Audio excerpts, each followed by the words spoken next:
Halo Sobat Channel Indomiliter.com. Ada kesamaan harapan antara Indonesia dan Ukraina, yaitu sama-sama tengah mengembangkan drone kombatan dengan kualifikasi MALE atau Medium Altitude Long Endurance. Bila Indonesia tengah menyiapkan prototip drone elang hitam, maka Ukraina juga telah merilis apa yang disebut sebagai Sokil atau Falcon 300. Baik Sokil 300 dan elang hitam, statusnya pun masih berwujud full mock-up. Meski Indonesia dan Ukraina sama-sama menghadapi masalah pendanaan dalam program drone kombatan, namun jika melihat dari spesifikasi dan tantangan yang ada di depan mata, kemungkinan besar Sokil 300 yang akan lebih dulu mengudara ketimbang elang hitam. Ada kesamaan desain antara elang hitam dan Sokil 300, yaitu sama-sama mengusung desain kaki roda tetap dan menggunakan mesin tunggal 4-stroke turbocharged.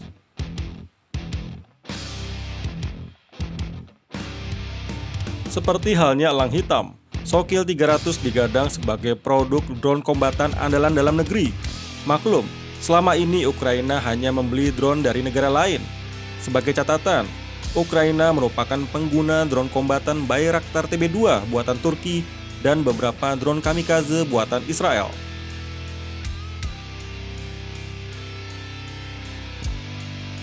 Di ibu kota Ukraina, Kiev, full mock-up Sokil 300 pertama kali dirilis oleh Biro Desain Luh ke media pada November 2020 dan diberi label sebagai First Domestic Combat Drone. Kepala desainer Sokil 300 menjelaskan alasan pengembangan drone ini. Kami memutuskan untuk memulai proses pengembangan karena selama beberapa tahun terakhir, sebenarnya kami telah mengembangkan sebagian besar teknologi yang dibutuhkan untuk membangun drone dengan kemampuan tinggi.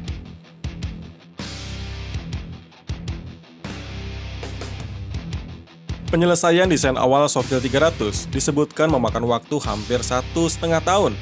Dan uniknya, drone ini memanfaatkan teknologi yang dirancang oleh biro sebelumnya dari sistem rudal anti kapal Neptune RK-360MC. Sebagai informasi, rudal Neptune RK-360MC adalah program kebanggaan bagi industri persenjataan di Ukraina. Elemen dari rudal Neptune yang diadopsi pada Sokil 300 adalah sistem kendali dan perangkat lunak.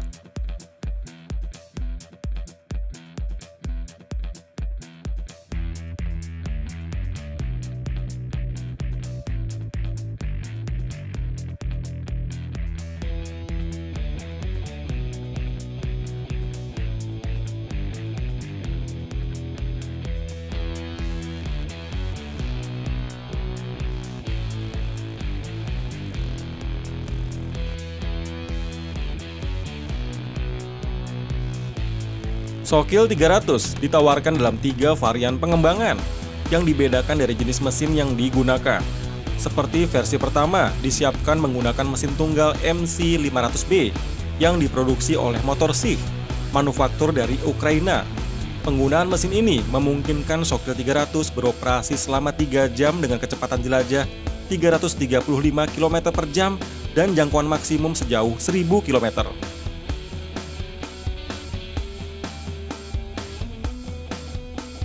Kemudian versi kedua, yaitu akan menggunakan mesin yang diproduksi oleh Ivchenko Progress AI450T2 yang memungkinkan Sokil 300 dapat terbang selama 5 jam dengan jangkauan terbang 1.300 km, tetapi kecepatan jelajahnya lebih rendah, yaitu 275 km per jam. Dan versi terakhir menampilkan mesin turbocharged Rotax 914 buatan Austria.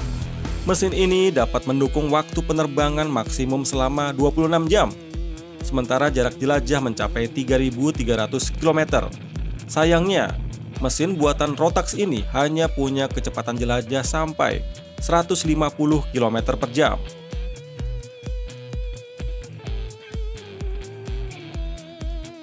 Adopsi mesin pada Sokil 300 masih belum ditentukan.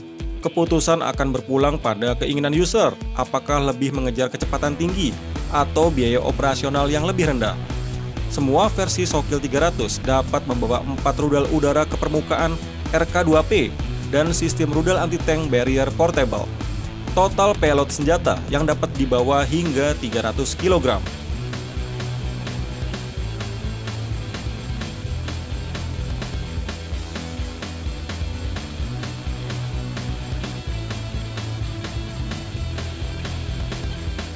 Desain Sokil 300 banyak dipengaruhi oleh General Atomics MQ-1 Predator dengan lebar sayap 14 meter dan panjang 6,5 meter.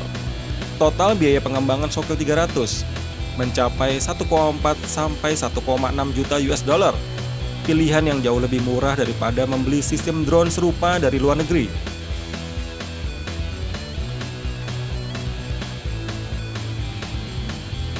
Jika dibandingkan dengan Indonesia, pengembangan teknologi pertahanan di Ukraina mendapat percepatan. Alasannya jelas, karena Ukraina diambang konflik bersenjata dengan Rusia di wilayah perbatasan.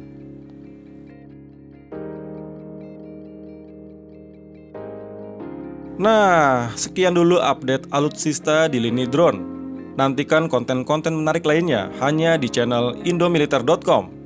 Sampai jumpa!